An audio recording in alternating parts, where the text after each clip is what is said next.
কাজ দিয়েছিল।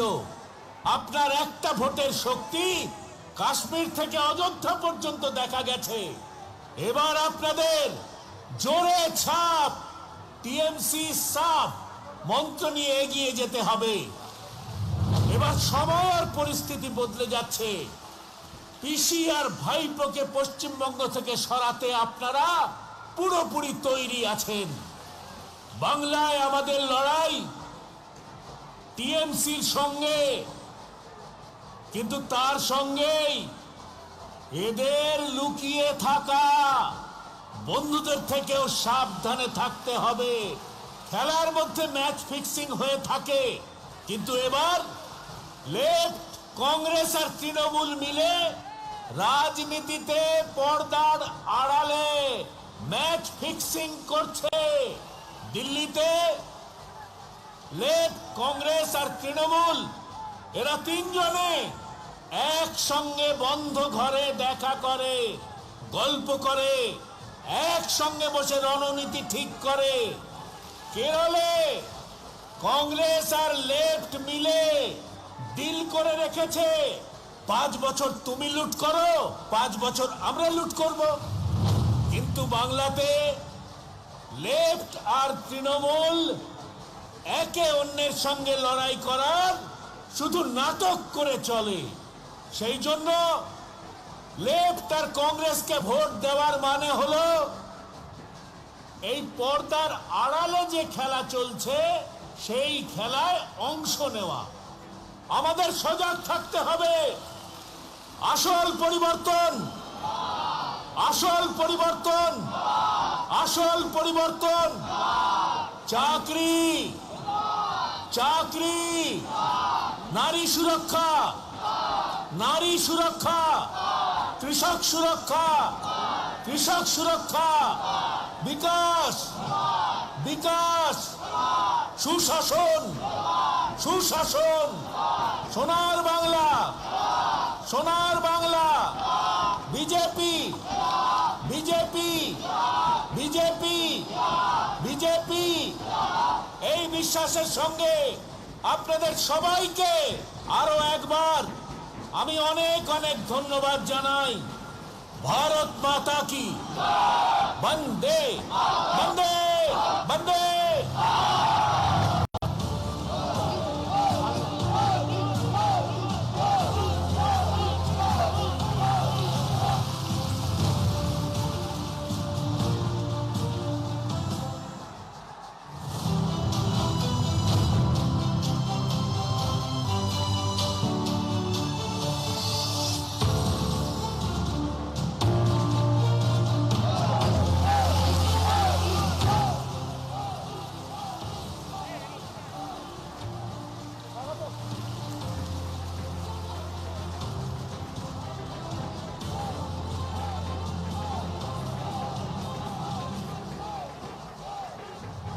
আমাদের মধ্যে উপস্থিত হয়েছেন শ্যামপুর বিধানসভা ক্ষেত্রের প্রার্থী সম্মানীয় তনুশ্রী চক্রবর্তী।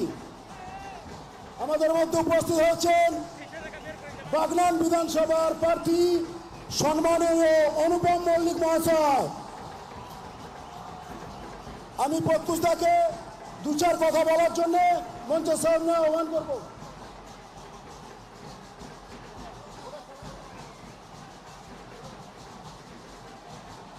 আজ এই ঐতিহাসিক সভা, এই হাওড়া গ্রামীণ জেলার ঐতিহাসিক সভার মধ্যে আগত লক্ষাধিক ভারতীয় জনতা পার্টির কার্যকর্তাদের আমি দুহাত তুলে অভিনন্দন করছি, দুহাত তুলে তাদের অভিনন্দন জানাচ্ছি। আজ এই মোদিজির জনসভায় যে জনপ্লাবন হয়েছে, এই জনপ্লাবন প্রমাণিত করছে যে আজ হাওড়া গ্রামীণ জেলায় ভারতীয় জনতা পার্টির ক্ষমতা আসছে। আজ মঞ্চে যারা উপস্থিত আছেন প্রত্যেককে আমি অভিনন্দন জানাচ্ছি। আমাদের কিছুক্ষণের মধ্যেই মোদিজি উপস্থিত হবেন। দেখে নেব তনুশ্রী চক্রবর্তী শ্যামপুর বিধানসভার প্রার্থী।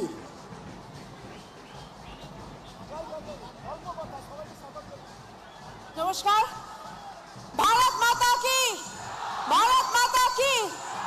এই জনপ্লাবন প্রমাণ করে দিচ্ছে এটা শুধু ভারতীয় জনতা পার্টির জনপ্লাবন নয়, এটা মিছিল, আজকে সেই ঐতিহাসিক মুহূর্ত চলে এসেছে।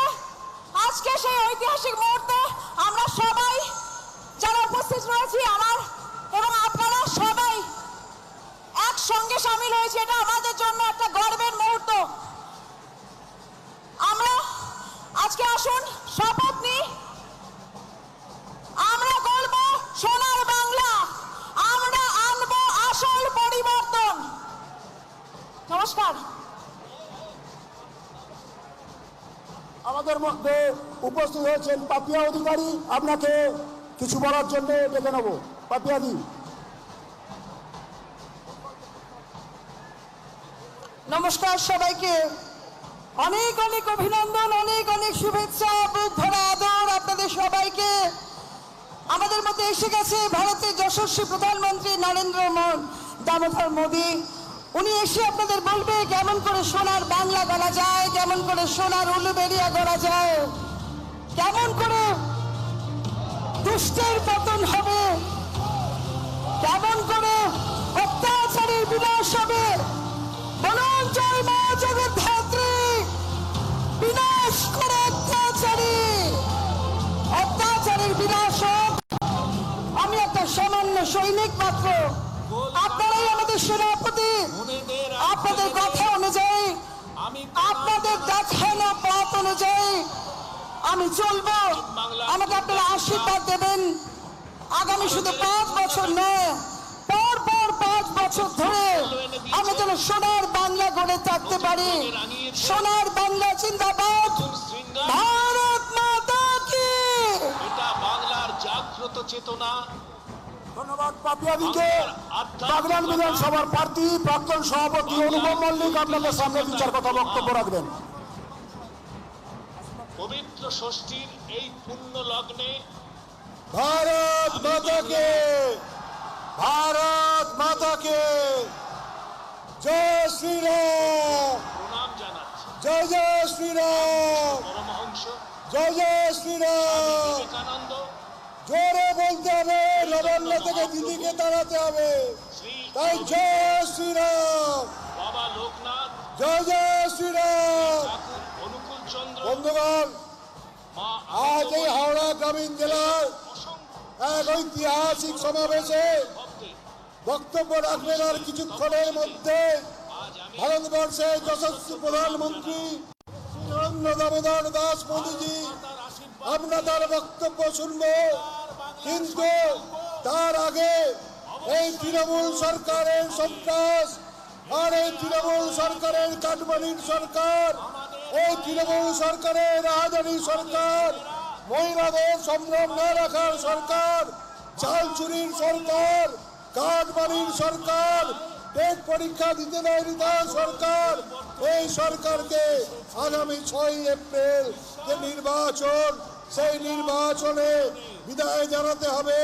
আর বিদায় জানিয়ে আগামী 2রা মে ভারতীয় জনতা পার্টির নেতৃত্বে পশ্চিমবঙ্গে যে নতুন সোনার বাংলা গড়ার সংকল্প মাননীয় প্রধানমন্ত্রীজি নিয়েছেন, সেই স্বপ্নকে সাকার করতে হবে।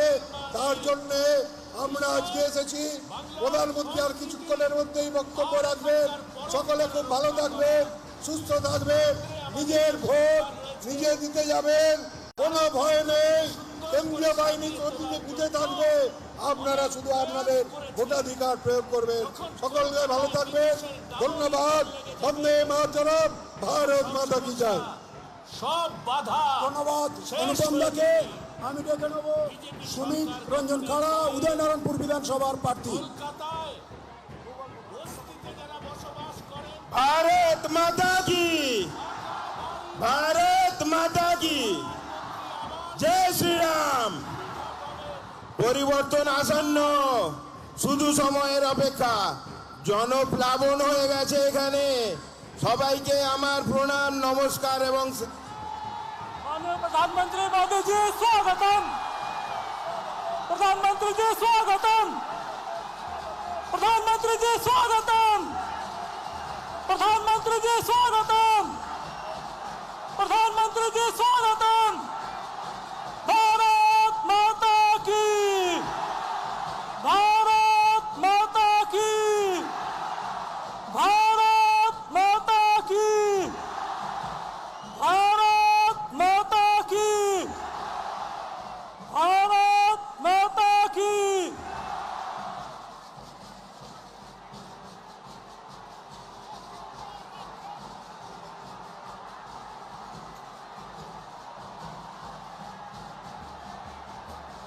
আমাদের মধ্যে এসে উপস্থিত হয়েছেন ভারতবর্ষের যশস্বী প্রধানমন্ত্রী মাননীয় নরেন্দ্র মোদীজি। আমরা হাওড়া গ্রামীণ জেলার পক্ষ থেকে ওনাকে স্বাগত জানাচ্ছি। মাঠে সমবেত সবাইকে দুহাত তুলে হাততালির মাধ্যমে প্রধানমন্ত্রীজি স্বাগত করবেন। আমাদের মধ্যে উপস্থিত হয়েছেন মাননীয় প্রধানমন্ত্রী, তাকে উত্তরী পরিয়ে স্বাগত করবেন হাওড়া গ্রামীণ ভারতীয় জনতা পার্টির কনভেনর শ্রীযুক্ত সুজয় চক্রবর্তী মহাশয়।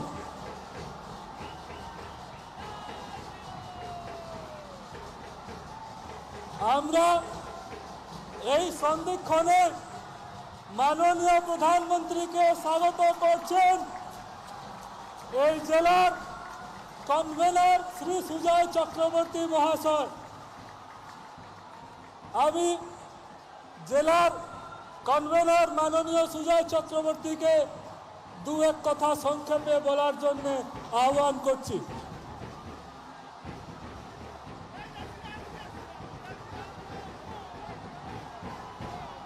भारत माता की, भारत माता की जय श्री राम, जय जय श्री राम।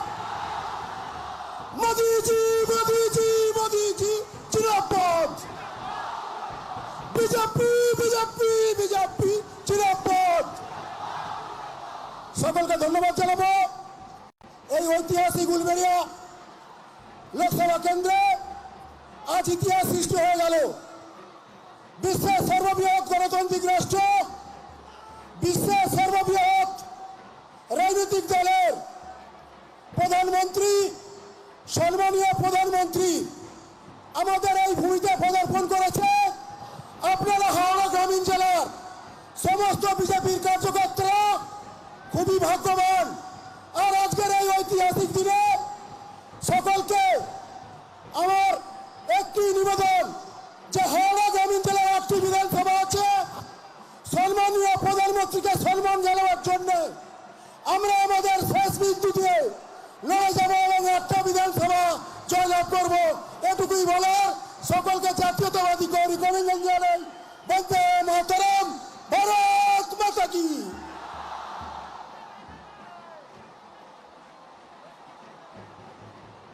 যার কথার জন্য শোনার জন্য আপনারা এই চড়া রোদকে উপেক্ষা করে এখানে উপস্থিত হয়েছেন, সেই সন্ধিক্ষণে আমরা পৌঁছেছি। আমরা নিবেদন করব আমাদের দেশের মাননীয় প্রধানমন্ত্রী শ্রী নরেন্দ্র মোদীজিকে তার মূল্যবান বক্তব্য রাখার জন্য। মোদীজি স্বাগতম।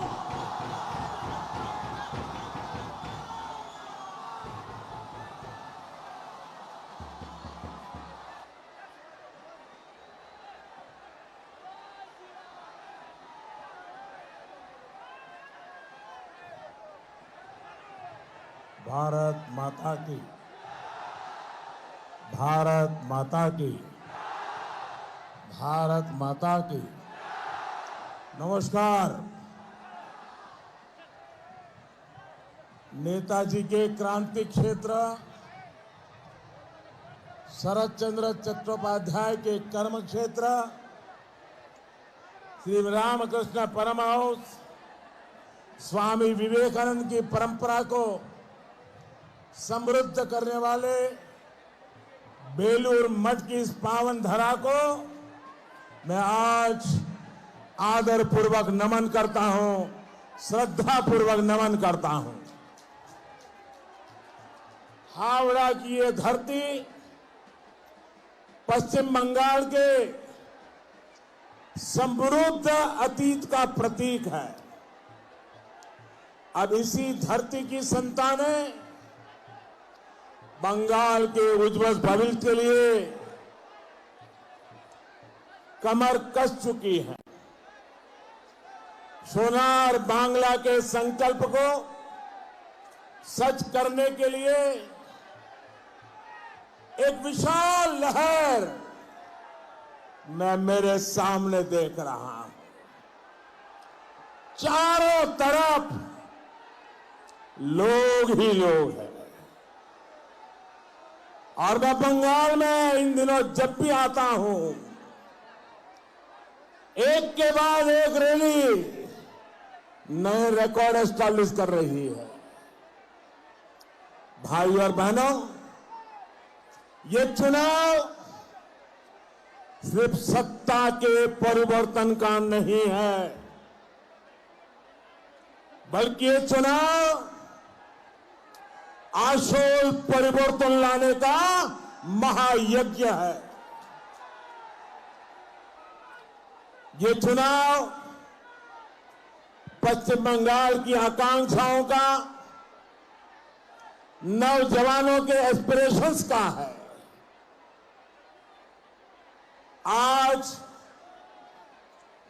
पूरा बांग्ला एकताई लक्ष्य सोनार बांग्लार पुनर्निर्माण, बांग्लार गौरव के आबाराव फिरिए आना लक्ष्य। आज सौष्टिक समय चले ऐसे छे যখন আমরা আবার সোনার বাংলা বানাবো। साथियों, 21वीं सदी के बंगाल को एक ऐसी सरकार चाहिए जो लंबे विजन के साथ यहां काम करे। आज जब देश अपनी आजादी के 75 वर्ष का पर्व मना रहा है, तो बंगाल को ऐसी सरकार चाहिए जो अगले 25 साल की प्लानिंग के साथ बंगाल को फिर से एक बार उसके स्वर्णिम काल में वापस ले जाए।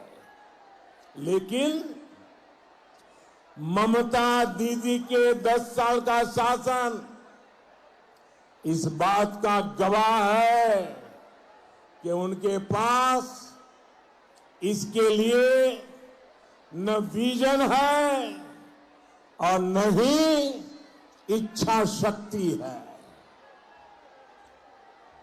किसानों के लिए दीदी का विजन क्या है? पीएम किसान सम्मान निधि पर रोक। हेल्थ सेक्टर के लिए दीदी का विजन क्या है? आयुष्मान भारत योजना पर रोक। अर्बन प्लानिंग के लिए दीदी का विजन क्या है? रेरा कानून को लागू करने पर रोक। हाउसिंग के लिए दीदी का विजन क्या है? पीएम आवास योजना की सुस्त रफ्तार और ऊपर से कटमनी। सेफ वाटर, शुद्ध जल के लिए दीदी का विजन क्या है? हर घर जल मिशन के पैसे जो भारत सरकार ने भेजे हैं, फाइलों में दबाकर बैठ जाना। आप मुझे बताइए, क्या जो इस विजन के साथ काम कर रहा हो वो बंगाल के सामर्थ्य के साथ न्याय कर पाएगा? इसलिए बंगाल की जनता ने, आप सभी ने ठान लिया है, दीदी को अब जाना ही होगा।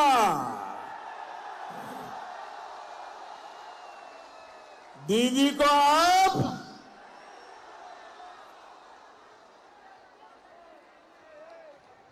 वैसे आज नंदीग्राम के लोगों ने ये काम पूरा कर दिया है।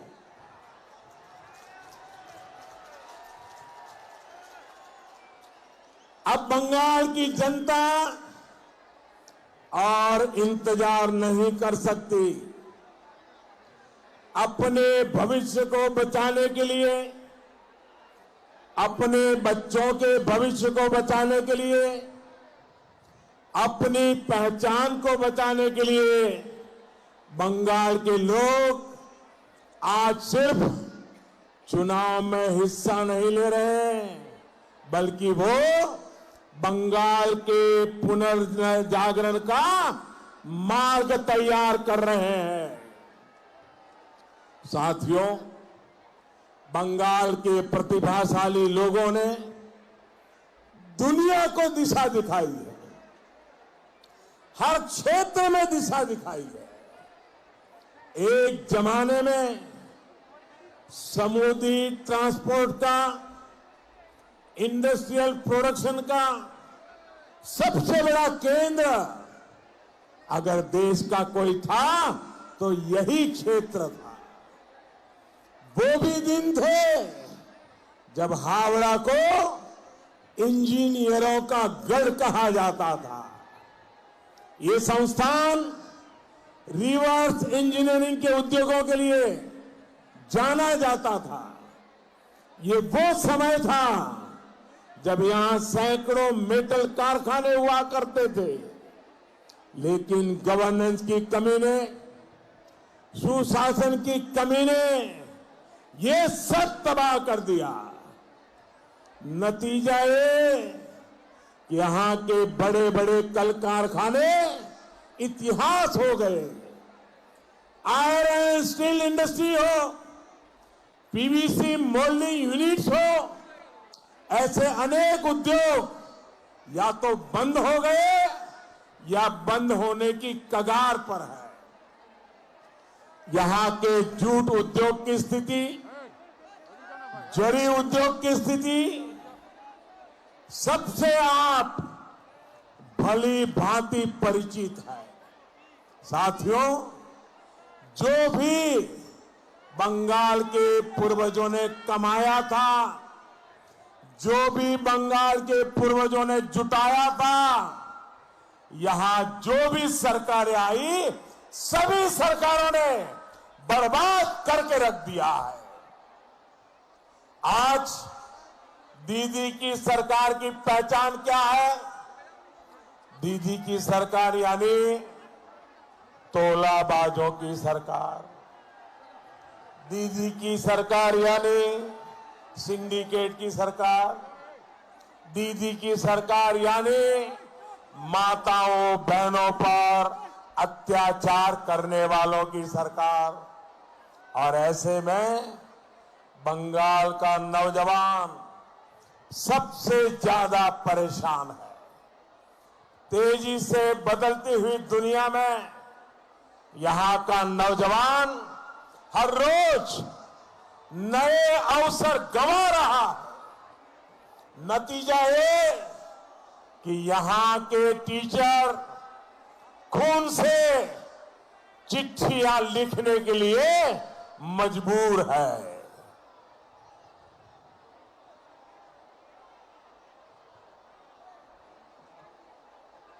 राज्य सरकार के कर्मचारियों को बराबर वेतन का लाभ नहीं मिलता। भर्तियों की लिस्ट पहले तो आती नहीं है, और अगर आती भी है तो उस पर तुष्टीकरण का ठप्पा लगाकर ही भेजा जाता है। दीदी ने यहां तय कर दिया है, सरकारी योजनाओं का लाभ पाना है तो कटमनी देनी पड़ेगी। सरकारी अस्पताल में इलाज कराना है तो कटमनी देनी होगी। यहां तक कि किसी को अंतिम संस्कार भी कराना है तो भी कटमनी देनी होगी। भाइयों और बहनों, ऐसे माहौल में क्या बंगाल में निवेश बढ़ सकता है? ऐसे माहौल में बिजनेस का माहौल कैसे बनेगा? ऐसे माहौल में नौजवानों से सपने कैसे पूरे होंगे। यहां जो उद्योग बीते 10 साल में फला फूला है वो है वसूली उद्योग, तोलाबाजी उद्योग, तस्करी उद्योग, माफिया उद्योग। दीदी ने गरीब से सेहत और नौजवान से उनका भविष्य छीन लिया। भाई और बहनों, जैसे जैसे 2 मई का दिन करीब आ रहा है, दीदी की बौखलाहट बढ़ती ही जा रही है।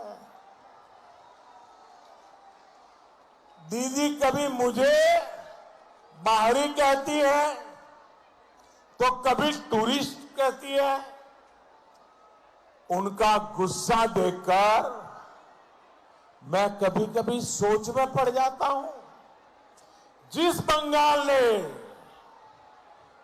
बंगाल की पवित्र धरती ने जय हिंद का नारा दिया, जिस बंगाल ने वंदे मातरम का उद्घोष किया, उस पवित्र धरती पर दीदी की इतनी संकीर्ण सोच। दीदी, ये किसके प्रभाव में बोल रही हैं आप? घुसपैठिए तो आपको अपने लगते हैं, लेकिन भारत मां की संतानों को आप टूरिस्ट कहती है।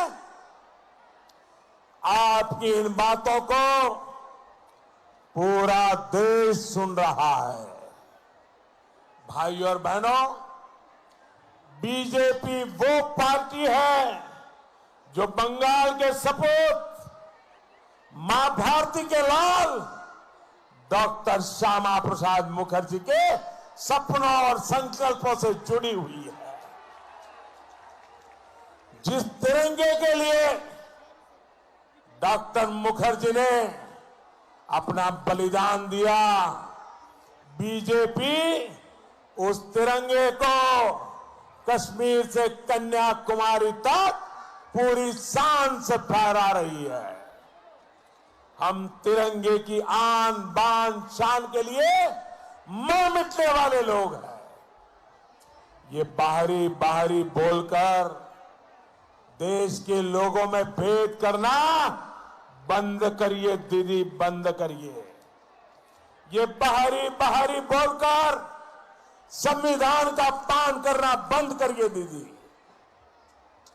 भाई और बहनों, मैं आपसे जानना चाहता हूं, क्या ममता दीदी इस चुनाव में अपने 10 साल के शासन का हिसाब दे रही है क्या? मैं जरा आपसे पूछता हूं, वो अपने 10 साल के काम का हिसाब दे रही है क्या? आप जरा बताइए, ये 10 साल के अपने काम का हिसाब दे रही है क्या? दे रही है क्या? पल पल का हिसाब देना चाहिए कि नहीं देना चाहिए? पल पल का हिसाब देना चाहिए कि नहीं देना चाहिए? पाई का हिसाब देना चाहिए कि नहीं देना चाहिए? नहीं दे रही है। सच्चाई ये है कि उनके पास हिसाब देने के लिए कुछ है ही नहीं। दीदी, ओ दीदी,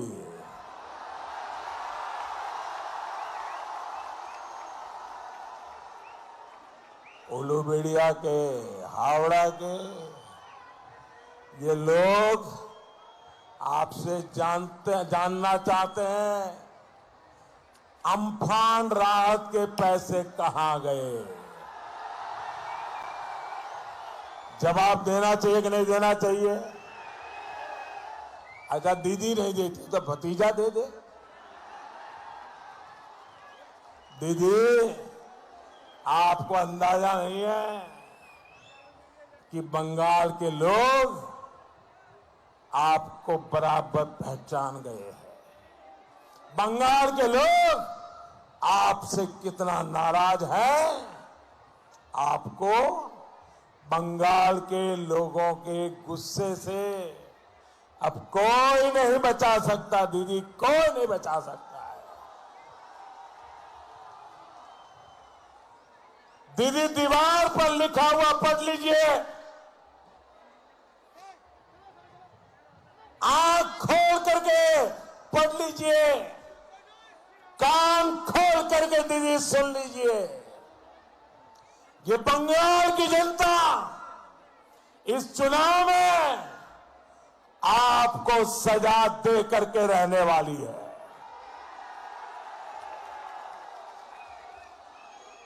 और पहले चरण के मतदान के बाद तो दीदी को भी इसका अच्छी तरह अंदाजा लग चुका है। साथियों, अभी कुछ ही देर पहले नंदीग्राम में जो हुआ वो हम सब ने देखा है। ये दिखाता है दीदी अपनी हार मान चुकी है। ये दिखाता है बंगाल में बीजेपी की सरकार बनने जा रही है। दीदी अभी भी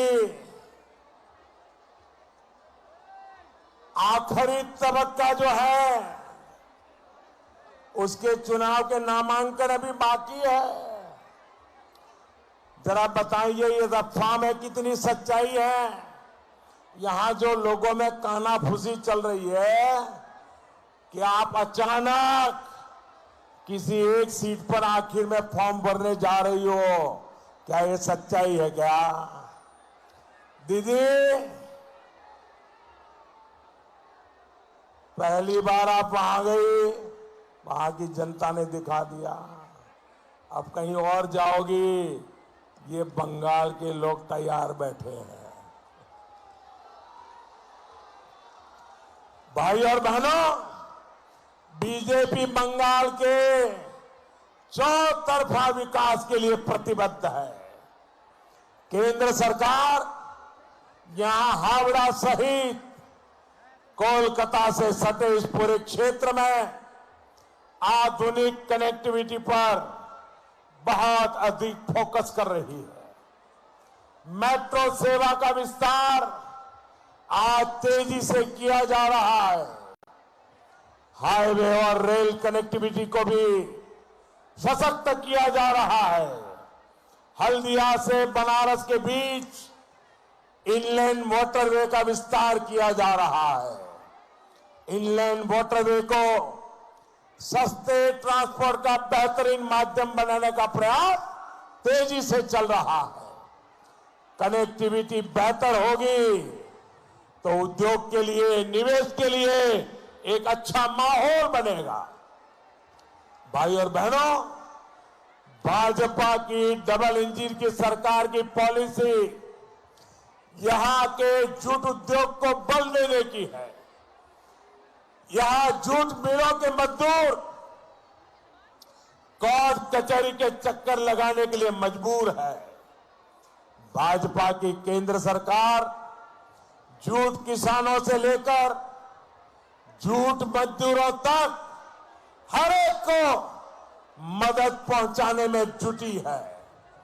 भाजपा सरकार जूट को सिंगल यूज प्लास्टिक, विशेष तौर पर पैकेजिंग मटेरियल का विकल्प न सिर्फ भारत में बल्कि ग्लोबली बनाने के लिए लगातार कोशिश कर रही है।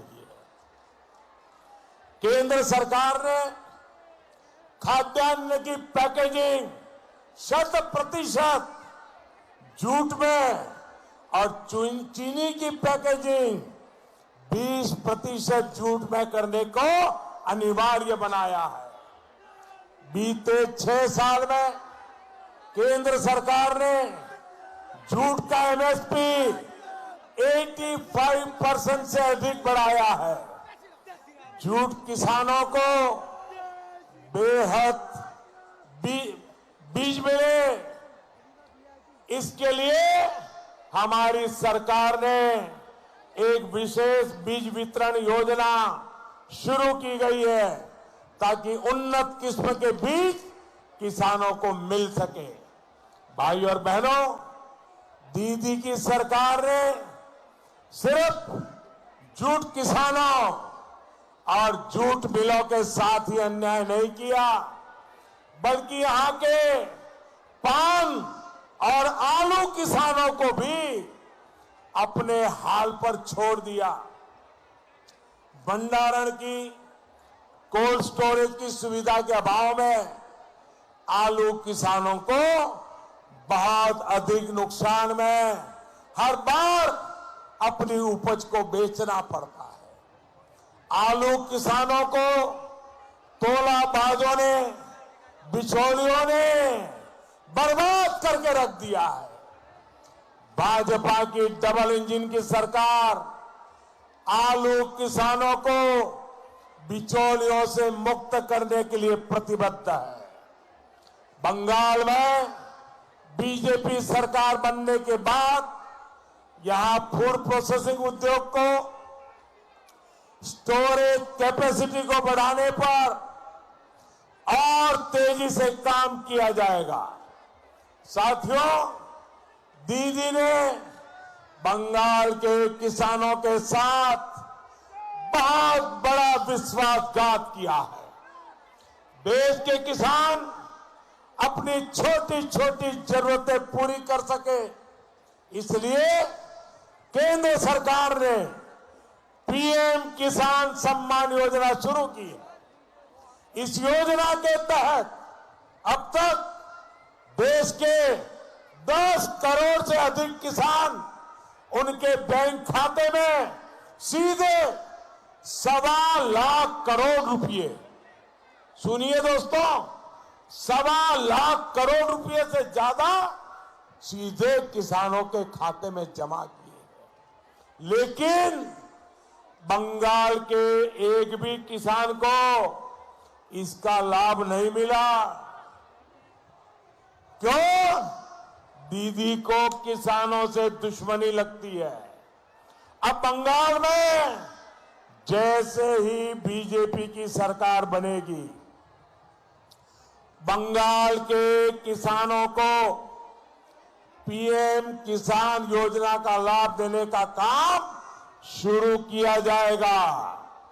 बंगाल के हर किसान के बैंक खाते में सीधे, कोई कटमनी नहीं, कोई बिचौलिया नहीं, बंगाल के किसान के बैंक खाते में सीधे 18,000 रुपये हर एक किसान के खाते में जमा किए जाएंगे।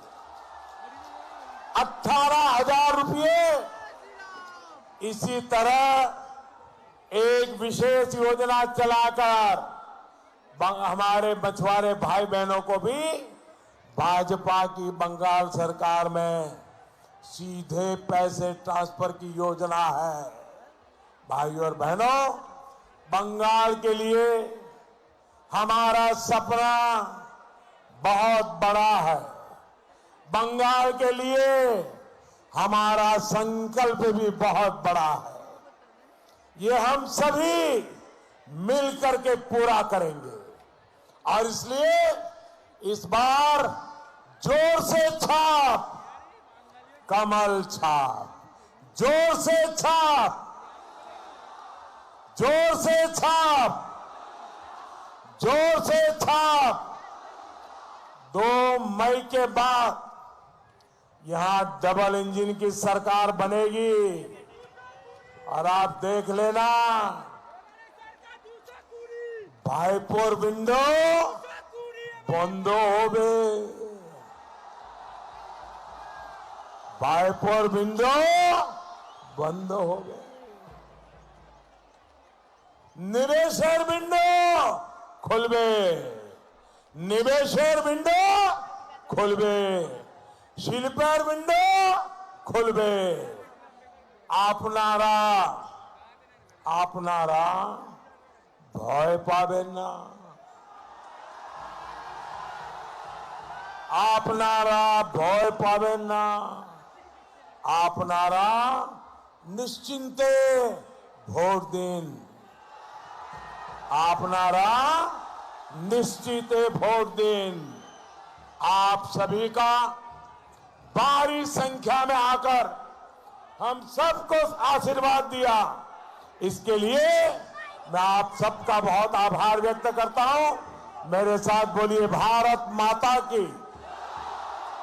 दोनों मुट्ठी बंद करके पूरी ताकत से बोलिए, सारे तोलाबाजों को पता चल जाए, भारत माता की, भारत माता की, भारत माता की।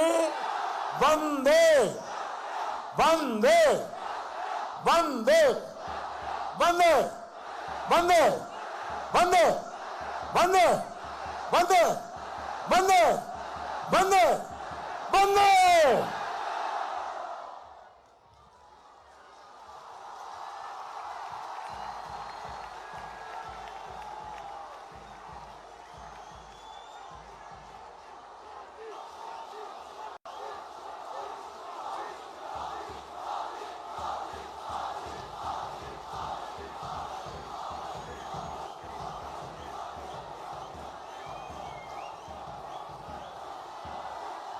আমাদের প্রার্থীদের সামনে যশস্বী প্রধানমন্ত্রী নরেন্দ্র মোদী আপনাদের সকলের আশীর্বাদ এবং শুভেচ্ছা চাইছে। আপনারা